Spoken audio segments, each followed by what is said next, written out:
स्वतःचा फ्लॅट नाही, लग्न नाही होणार. स्वतःची गाडी नाही, लग्न नाही होणार.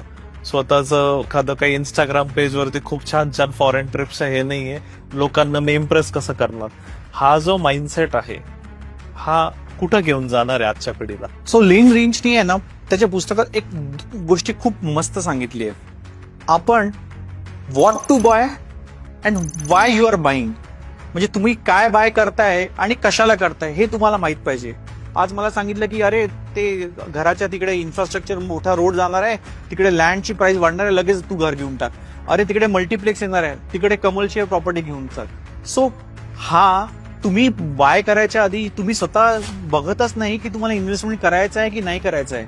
त्याच्यामध्ये समजा तुम्ही ती लँड बाय केली किंवा ते घर बाय केलं, त्याला तुम्ही कंपाऊंडिंग टाकाल, नाही तर कोणी ऑक्युपाय करेल, त्याच्यासाठी एमएससीबीचं एक मीटर लावाल, त्याच्यासाठी कॉस्ट द्यावं लागेल. सो तुम्हाला बेसिकली ROI काढावं लागेल की बेसिकली ही लँड ही माझी इन्फ्रास्ट्रक्चर, ही कमर्शियल प्रॉपर्टी ही तुम्हाला किती ROI देत आहे. गव्हर्नमेंट ऑफ इंडियाच्या डेटानुसार अर्बन लँड हा 5 ते 6% फक्त ग्रो होत चाललाय आणि रुरल तर त्याच्याही पेक्षा कमी 3 ते 4%.